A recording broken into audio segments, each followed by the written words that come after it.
What's up, guys? My name is Splattercat, and welcome back to the Nerd Castle. Today, we are playing, once again, Bit Composer's fun little game, Expeditions Conquistador. And so, this is the point at which I have to fess up a little bit. There was a recording error, and so we missed a little chunk, but luckily, there wasn't much there. All we did was run around the mountains a little bit, and I just kind of monologued the whole time, so it's fine. We didn't really actually lose any storyline or anything of that nature. Everything will work out. So we're back where we were now, and actually we're remarkably similar to where I had set off when I recorded the last episode, and then the hard drive went and just ate the whole thing up. So, do a bit of a recap.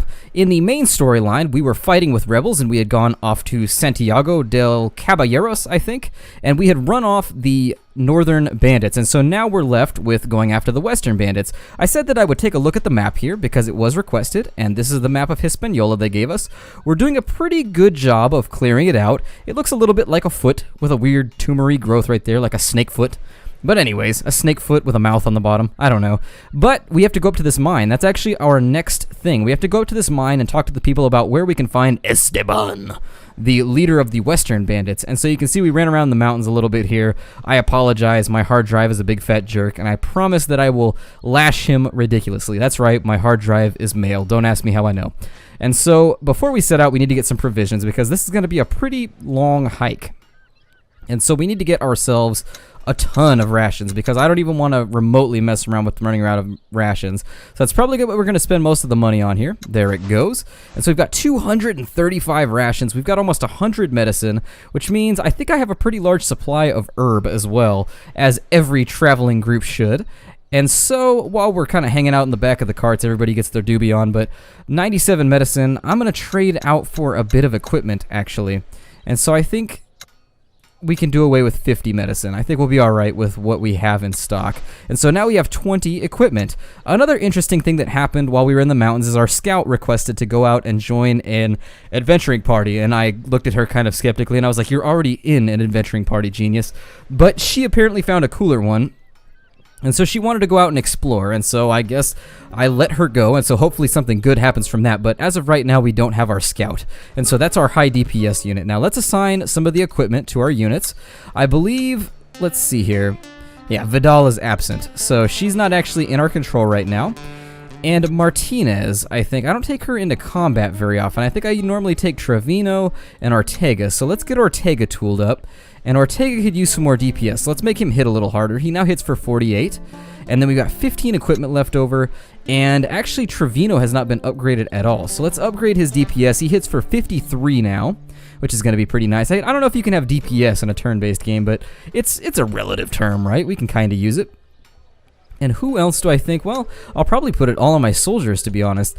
There's a 45% damage resistance there, and then there's a 38% here. And so between Ortega and Trevino, I think we've got them more or less set up. Now at 300 XP, we can upgrade somebody to the next rank, which I believe is Veteran, and that's going to be pretty nice. Additionally, in the last episode, we got some tinkering done in the deleted episode, the deleted scenes. That's what I'm going to call it because it sounds classier. A lot of people leveled up, and so our tinker actually got a bunch of stuff done. We'll take a look at, oh, we can't camp in the town menu. So anyways, our tinker got tent 1 done, and he got cart 2 done, and so we'll be able to travel quite a bit further now. Let's go to the church because it looks like there's a new quest lit up. Honorable Capitan del Splatter, I require your services. It's very urgent. Alright, well, how urgent? And let's hear Beardy Man. And it says, I hope it's not more Bibles again. Bishop Padilla has fallen deathly ill. None of us here can identify the disease. It is undoubtedly some exotic local ailment.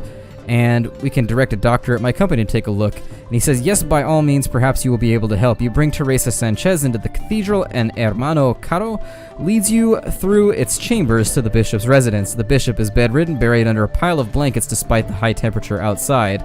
Sanchez, if you please.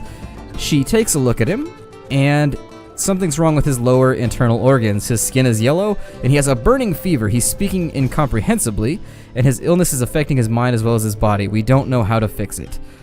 The bishop has also consulted Pedro Bermudez. He's without question the most learned and skillful doctor on the whole island. Thanks for that, considering my character's a doctor. Alas, Senor Bermudez has defied the governor's orders and left to visit a fishing village on the northern coast to investigate rumors of a new outbreak of the pox among the natives. And so we'll follow his trail and see if we can find him. He says that we are a true Christian hero. Go with the blessing of the Lord. And let's see. I'm not going to ask for cash. And there we go. So you usually end up, I've noticed in video games when you don't ask for a reward, you sometimes get a better one. And so hopefully that's how it turns out. Now, I don't really know where he's going to be. It says along the northern coast. So let's take a quick gander here. And it looks like there's a mountain pass. I don't really see any villages. Oh, maybe it's that one right there. So we'll make a tentative course for the fishing village to see if we can help the Padre. Because it never hurts to have a deity on your side. Why not? And so let's head in that direction. We're going to try and stick to the roads for as long as possible. But when they run out, we will strike out and be intrepid. And so let me see if I can get a reasonable camera angle here. I know sometimes I can't really show you guys the action that's going on here in the jungle. The crazy clip-cloppy action. But unfortunately, the camera is what it is. Let's rest for the night. We don't have much meat left over. We do have rations, however, and I'm going to assign him to continue working on tents because I don't really know what else to work on.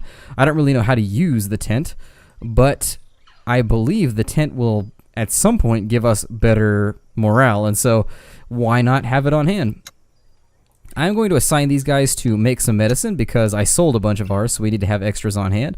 Make sure everybody's doing a job right now because we won't have any layabouts. Not on this trip. And so we ended up with 11 extra meat, and we have 12 new medicines, and our defenses were fine. And so it seems as you level people up, the game actually becomes a lot easier. It's very challenging at the beginning, but thus far, after leveling, the game actually seems to get a little bit easier. And so my earlier professions, or my earlier weepings and lamentations that the game was very, very difficult, appear to have been in error. So hopefully we'll find our... What is this over here? I see shinies. Shinies? Oh, it's a graveyard. Never mind, that's a shiny that none of us want. None of us want to end up there. I'll put it like that. And so I think this is the point at which we need to cut north. And so we'll head north as best as possible. Hope maybe the hunting's good. Can we hunt zombies? Zombie hunting? Nope, hunting is difficult. So they are talented. And it says, raid the burial grounds. Natives have been known to bury their dead nearby. Send an expedition member to search the graves for valuable trinkets. Well, we don't have anybody right now, although I will assign somebody to consolidate our map of the outskirts, which I found in the last episode. And so that'll give us a little bit of XP. We did not get much food, and so our hunting party was lame last night. They didn't do well, but we did get 40 XP. Did that put us at 300? Fantastic. And so let's upgrade Ortega. I'm interested in seeing what he'll do. So he gets Guard as a new ability. All the units adjacent to the soldier get their defense raised to match the soldiers. That's actually really good considering how much equipment he has. And so we have more things. All of these unlock as you go along. What you'll notice is some of them are red. That's because they aren't at the right rank yet. Now, he's the wrong job for that one, but now that he's a veteran, he can get Hardened, which gives him more HP. He can get Point Blank, which shooting at melee range guarantees a critical hit, but you still get an attack of opportunity on you. Or Sexist, he deals more damage against enemies of the opposite sex. Sneak Attack, his damage bonus when flanking an enemy is increased. Strider, which he gets more movement per turn. That's pretty good. Or Walk Your Shots, every time he misses with a fire or a round, he actually gets better accuracy the next time. I'm going to go with Strider, I think, because extra movement can never hurt. He's now maxed out his guarding skill, so I think I'll give him a little bit of skill at patrolling, just in case. I mean, I don't fiddle around with things much. You should always take a look on your camp menu. If you're near, let's take a look here. There's not anything marked, but if you're near a point of interest, you should always check your camp screen and see if there's any contextual things that you can do to make your life a little bit easier, or to do a quest and get a little bit of extra XP. Now, I don't want to be a dick, so I'm not going to raid the dead bodies there. Grave robbing is a horrible habit. I mean, it's a victimless crime, kind of like necrophilia. But anyways, we'll keep on rolling out here. And we will head to... Is that the road that I want right there? I think it is. I keep clicking the wrong thing. Let's take a look. That is the road that I want. So we're going to follow this one to the native village that perhaps the doctor is at. And once we find him, we'll head back and see what kind of reward the church might have for us, because we're kind of low on gold right now. Our golden situation is less than... Well, I mean, it's barely plated at this point. I prefer it to be solid gold, but it's barely plated. So we will have everybody eat meat for the night, and then we'll camp. And we did a pretty good job at hunting, so our day's rations are taken care of. Got a little bit of wood right there, and I'm going to avoid that easy joke because that's what I would normally do. And I'm trying to be a little bit better about the wood jokes. I mean, you could sprinkle them. You got to sprinkle them a little bit. The wood jokes you can do every now and again, but you don't want to be like Tommy gunning wood jokes out there, because then you know, you use it up, and it's material you want to hold on to, you want to cradle. Now, we did kill ourselves a group of peccaries, so let's preserve ourselves some meat. There we are. And Teresa Sanchez will go out on hunt so that we still have a reasonable hunt chance. We gained 3 meat. Thieves stole some oil from us, but we did get 16 rations. So all things considered, I haven't really used the oil that much anyways, so why worry about it? We got 4 ropes out of that chest. I don't know why there's a chest with a bunch of ropes in it just kind of sitting in the middle of the jungle, but we're not going to question it. We're going to take advantage of it because that's what we do. And so we've got a bunch of herbs here that I'm going to try and grab considering we sold ours off. We are going to have people hunt even though the hunt difficulty is high. And I think everybody's assigned, so let's do it. And we got 11 meat, even though it was a difficult hunting area. We're going to grab these herbs off the beach here, and then I'm also going to try and hunt that peccary, I think. So we'll see if we can get him before we go to town. Because the extra food never hurts. Worst case, we can trade it off a little bit. And he somehow evaded us. He was a sneaky peccary. He was a pesky peccary. And so let's camp for the evening, and we'll get him in the morning. We got 10 more food, and we also killed a peccary. And then we got a bunch of herb too, so we're in pretty good state right now. We're well herbed, we are well supplied, and we could use more equipment. There's another grouping of herbs up there, and I need to take a night off and preserve them, but let's see if we can find this doctor. So the village looks in decent shape, like all the Taino villages in Hispaniola. It bears evidence of having once been home to a significantly larger population than it occupies now. But the villagers who are here look to be in decent health and greet you respectfully and with cautious submission. We'll find the cacique. You ask to see the chieftain. They bring out a woman of no more than 20 years of age. She introduces herself in a hesitant and uncertain Spanish. I am Iguanama. I am cacique in village. And we will say it's an honor to meet her. And she says, what can I help you with? I seek Pedro Bermudez, the doctor. You came for him? You then must speak to our bohique Atel. I take you to him. Bohique? What is a bohique? The young chieftain leads you to the village, up through a modest home on the outskirts in the direction of the mountains. She gives you a nod as you stand before the door, and then she quickly leaves to attend her duties. We'll knock, and he's got some serious ear hardware going on. The fearsome, you knock but nobody answers. You knock again with similarly disappointing results. After a moment, a voice rings out in astoundingly good Spanish from behind you, sharp amusement oozing through a defiantly raised jaw. The fearsome white man descends upon our primitive village, no doubt to assert his dominance and lay claim to our land and our resources. I am told our fish are of vital strategic importance. And we will say we're looking for Pedro Bermudez. His crooked smile wavers slightly. The doctor, but of course. He was not permitted to come here and aid us worthless savages. You'll be wanting his head on a pike for your governor. His expertise is urgently needed in Santo Domingo. I've come to take him home. Adel's smile is gone now, and he shrugs heavily. I'm afraid you have made the journey in vain. Your doctor is dead. Yikes. By whose hand? No one in this village, I can assure you. The good doctor left a week ago to seek the Mad Shaman Orocobix in the mountains. He did not return. We found his body 2 days ago deep in the jungle where our trappers hunt. He was nude, and his eyes had been clawed from their sockets. Best I could tell, by his own hands. Yikes. Madre de Dios. Who is Orocobix? He lives in the mountains west of here. He was the bohique of our village for many years until he descended into madness and became an outcast. Why did Pedro visit him?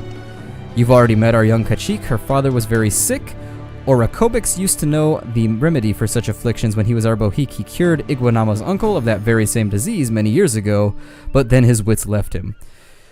What does this have to do with Pedro Bermudez? I refused to go, but I'm not ashamed of it. I suppose I expected to take that risk to save our cacique. I was expected anyways. But the last time one of us visited Orocobix, they came back with fire in their eyes shouting nonsense. Pedro believed that he was beyond any danger, that the natural superiority of your kind would allow him to prevail against the Mad Shaman. And despite himself, Adel can't resist squeezing in another sarcastic jab. Evidently, his confidence was misplaced. Alright, so we've got kind of like a tribal event horizon thing going on. And so, what ailment did he suffer from? It's an infection of the mind. The skin turns yellow, the face gaunt, the afflicted loses touch with reality. If derived of proper treatment, the death will visit the afflicted within one phase of the moon. Even I cannot find it in myself to make light of such a curse. Dr. Alvarado leans in. These symptoms are similar to the bishop's. Seems like we could pay Orocobix a visit ourselves and see if we don't fare better than poor Pedro. You have been warned of the dangers of the task. If you do survive the confrontation with the Mad Shaman, look for his mushroom powders and bring them back to me. Then I will help you prepare for the remedy. Orakobix's hut is in the mountains just over a day's travel southwest of the village. Alright, let's do it. Let's roll out. And so can we trade? Let's see if we can trade real fast. And so they will allow us to trade, although we don't have much to bargain with, so I guess we'll hold off for now. We have plenty of food. Our provisions are looking pretty snazzy, filled with the zazz, and so I'm not really worried about it anyways. Let's make sure that we're going to the southwest right now. We are sort of going to the southwest. I think we need to angle like so a little bit better. And if we can hold our bearing, I think we'll be okay. Is that where we want to go for the quest? It is. And so the game is going to be kind and mark the location. We'll head off in that direction, but not before we camp for the evening. We're going to use herbalism, and then we're also going to preserve for the night as best as possible. Get a little saltation done, although that doesn't mean actually what I think it means. Saltation means to roll around anyways, but that's a geology thing. But in any case, we'll salt the meat in the most promiscuous ways possible, because bad meat is not going to help us much on this trip. And there's a hut surrounded by shroomage. I think I know why everybody's going crazy up in here. But let's go ahead and take a look. A small hut stands up the side of the mountain where a path formed by the animals turns into a plateau under a wide outcropping of the cliff above. The area beneath the outcropping is deep, not quite a cave, but a large area in perpetual shadow, entirely covered in a wide variety of mushrooms. A thin old man who looks to be in rather good health is tending the mushrooms as you approach. The shaman comes out to meet you. He speaks fast and fluid words in the native tongue, and Isabella struggles to keep up with her translation. So the crescent cat comes to pay tribute to the Golden Mountain. She has heard the singing of night down the side of the coast. What? No, you hear nothing but the gleaming of the far shores. You are drawn to the sigh of the great lake of the pyramids, all of you. You are full of holes, and you must fill them or go forever hungry. Well, I'll fill one hole, but the rest of them I'm going to leave unplugged. Leave me, or tell me, is it not so? And we'll say that we don't understand him. The dust of the gloam, children, you all seek it. You come here one by one to seize my dreams, but they are not mine to give away. You must win it. Travel into yourself and fight the blue nightmares of your soul. How do you propose I make this journey? Do what you cannot help but do. Breathe. Open your body and your mind to the gloaming. Breathe in the dream essence and let it guide you into yourself. Devour your mind and become reborn. Alright, let's do it. Let's get high. And so our pious people have decided, oh wow, everybody's just kind of angry at me right now. It smells musty and rank like mold on a dungeon wall. You are unsure what to do, but you don't have to wonder for long. The shaman picks up a stone and hurls it into the middle of the mushrooms, releasing their spores into the air as a fine dust. You cough and wheeze as it goes into your mouth, your nose, and your lungs. You stagger backwards as up and down are reversed, and concepts of depth and time lose their meaning. You spiral in on yourself and become a being of pure light. God, we are tripping balls. Let's dream. Oh, good, we get to fight in our dreams. That's always good. Fights always turn out well in dreams. Didn't you guys know? I guess we'll just bring a bunch of warriors. We're missing our scout right now. I suppose I'll bring we have 2 hunters. Let's bring... Who else can we bring along? Let's bring Isabella Irunes, even though she's not really equipped for this whole thing. We'll see what happens. And so hopefully we're still coherent. I mean, we're fighting all out of our minds, so we're probably just going to wake up naked in just a pool of our own. Wake up naked in a pool of our own sorrow and just disgrace. And we're like in purple world right now. And we have a preparation phase. Are we fighting our mirror? No, we're fighting... Oh, we are. We're fighting our mirror. That's going to be unpleasant, unless they're just tactically retarded, but we'll see what happens. We have a preparation phase. And so I think what I'll do is I'll put down some barricades, even though there's really no point. We'll throw down a net trap there and a net trap there. And then we'll start the fight. And so it's our turn. I'm going to take Juan Ortega. Let's see here. And what's going on here? I feel as though something is bugged. Yikes. Okay, so it's not allowing me to move. Let me pass a turn and maybe see... Oh, wait, am I coming from this direction? Oh, God. Okay, never mind. I'm an idiot. I am just the apex of stupidity, although I probably was going to wait and see what they did anyways. That's usually how I pass my first turn. I'm a very cautious person, so it probably worked out in the end. So my stupidity has probably benefited me at least slightly. God, I just feel like a moron right now. I feel very embarrassed. And so let's Let's sneak on in here and see if we can kill off the first foe that decides to come at us. And we'll take a shot from here. Maybe that'll end the conflict. And down he goes. And we'll take a shot at you, I think, before retreating backwards. And then I'll probably just make a line right here, I think, where they have the opportunity to kind of run past us and maybe trip up attacks of opportunity. We'll draw all these guys back behind the line, and then we'll pass the turn. Oh, you lost your turn. Net trap. That's right. Your net gains on that turn were very, very little. And that was a horrific pun, but in any case, you missed too. I like the little kind of trap we had going on. You shot me with a bow, man? That's not cool. That is not cool, my friend. Well, I guess not my friend. Let's see if we can eliminate this unit now, and I'm going to be very careful how I tread because I don't want to end up triggering any attacks of opportunity here. And there goes the final halberding, if that's indeed a word. I think I should probably start shifting everybody off in this direction. Moving him into close combat with that ranged unit is going to avoid the possibility of attack of opportunity. I'll bring my rifleman over here, or my arquebusier over here, or my arquebusman, I guess would... I don't know what they would call him in Spanish. My arquebusador? There we go, that's what I would call it. And we'll blast that guy, and this is just a slaughter. Our traps were well enough placed that we actually got a sizable kind of jump on our opponent. If we didn't get a jump, we at least got a little hop. And so we definitely have a leg up in this case. He's going to use his stun attack there, which is probably going to save us from... or save him from getting killed this turn, actually. Step right here. I think we can still get a kill. We're going to go for it. Let's see if we can blast this guy right here. And then I'll step him out of the way, and we'll walk that one in if we get an inopportune miss right now.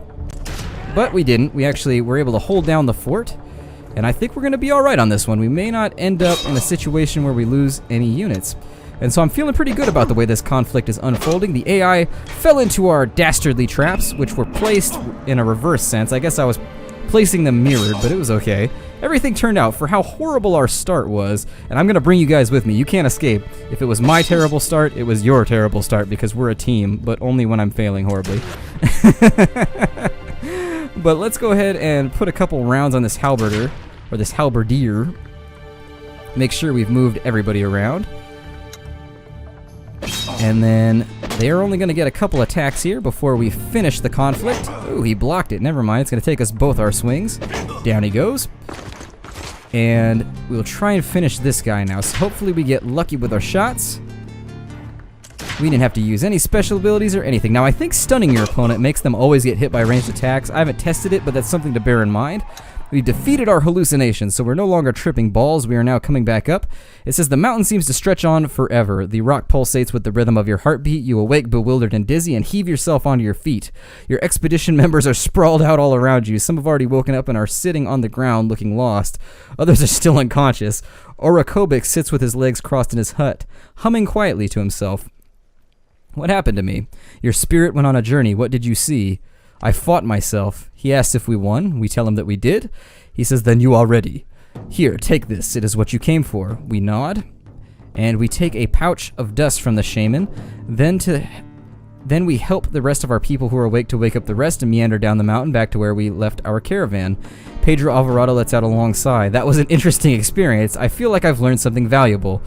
And that would be? He grins. Ale is good and all, but for special occasions, mushrooms will always lead to fun times. Everybody else either groans or chuckles, and the rest of the way down the mountain doesn't seem so bad.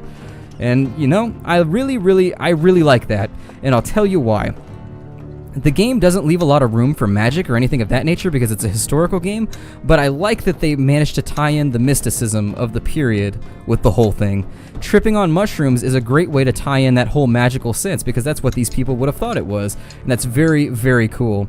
It says we're roused from our sleep by the sounds of battle. Oh god. Tribal warriors have snuck through our apparently quite inadequate defenses and are running rampant through our camp. Men and women are running past burning tents. Metal clashes against obsidian. Injured servants and troops scream for aid. Healing medium will try and heal people. Teresa Sanchez is already bandaging a bleeding wound on a servant. You help her finish the job, and together you move through the camp, dragging the wounded out of harm's way and patching them up to at least stop the bleeding. After a while, it looks like Teresa can take it from here, and the fighting throughout the camp is still going. It's time to address the situation more directly. Tactics, regroup in the center of the camp, or assume command of the fighting. Let's regroup in the center. You grab a few of your people who aren't currently engaged and order them to gather everyone in the center of the camp. They try to spread the word out, but the fighting is too intense, and your people aren't trained well enough to maneuver effectively under such conditions. Alright, then it looks like we're going in headlong. And so we'll take our standard crew, the people that I like to bring with me. I'm not going to bring the Scholar because if they're already behind our lines, I can't protect him. I think... Is somebody missing here? 1, 2, 3, 4, 5... Somebody is missing. Somebody's wounded. Alright, well we'll take that 6, I guess. I'm not really positive. We're missing one of our rangers, unfortunately, or one of our hunters, but it'll have to do for now. We'll see how this goes. And so we do get a preparation phase, oddly enough. Let's take a look around the battlefield here. And it looks like they're on that side of us. And also on that side of us. Alright, and so the strategic thing to do when surrounded is to move in one direction, which is what we're going to do. It's not going to let me reposition any of my troops, unfortunately. And so, 1, 2, 3, where's the other? There he is. Okay, so we'll start the battle. Let's go ahead and the first thing I would really like to do is just to get everybody together. And so let's group up here. And so we'll bring... It's weird that we get a preparation phase when we've been ambushed.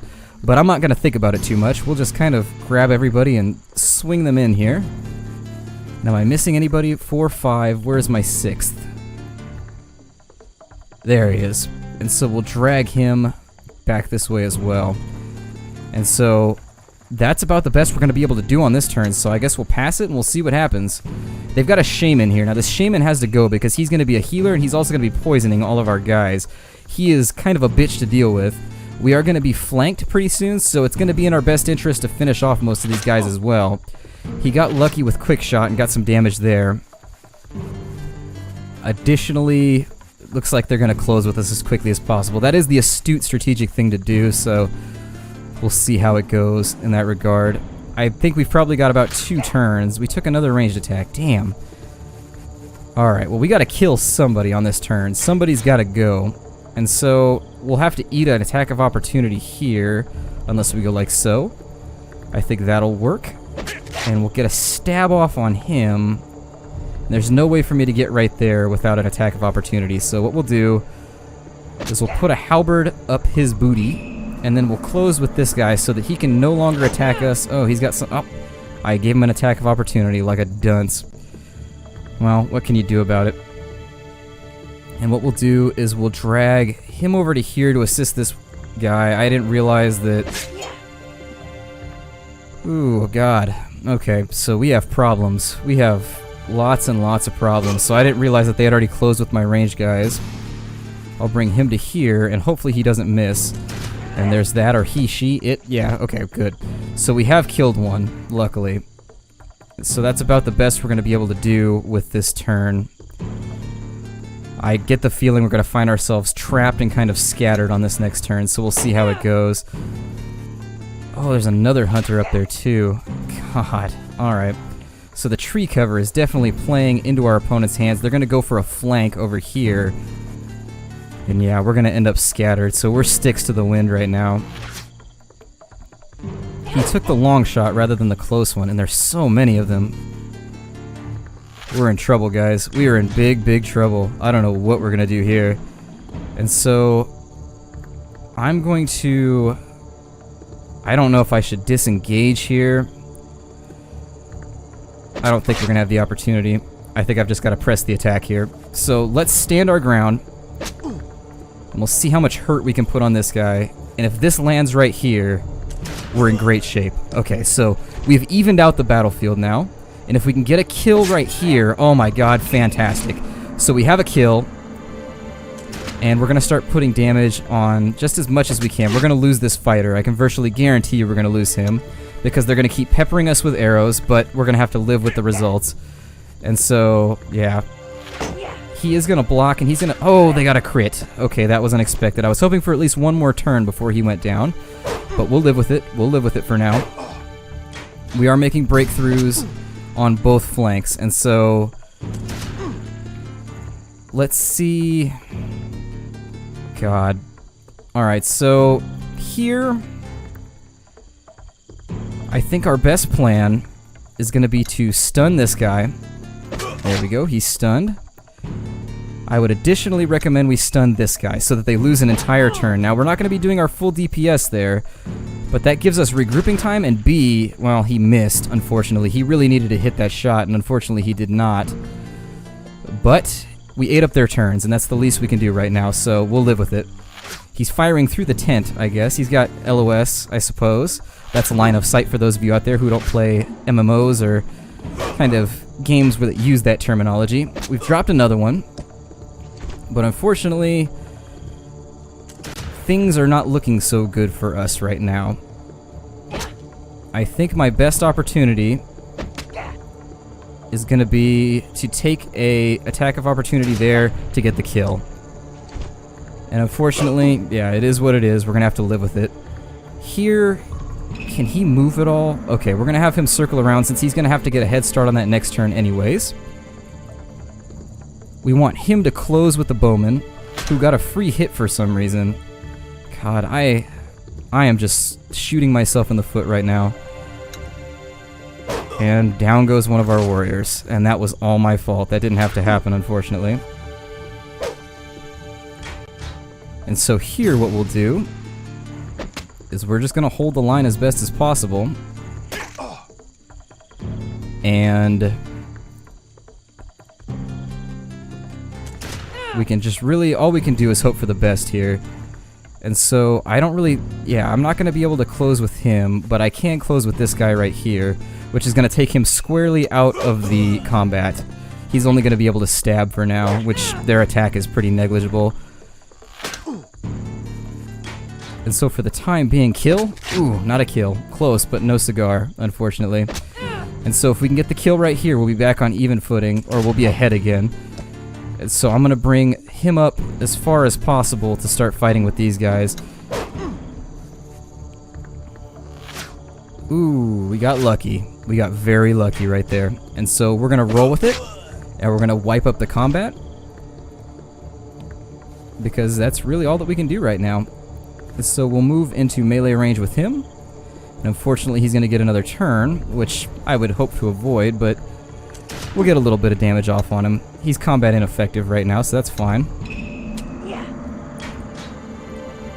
And a very tense fight. That was a fight that we were not prepared for, so God, we have a lot of wounded, but we've got enough medication to take care of everybody. So you do lose equipment when people go down. As the last attacker falls, everybody cheers. Sweaty, exhausted, and stained with dirt and blood, we are victorious. You and your people gather up the servants, set about the task of fetching your wounded people to the medical tent and tending to the bodies.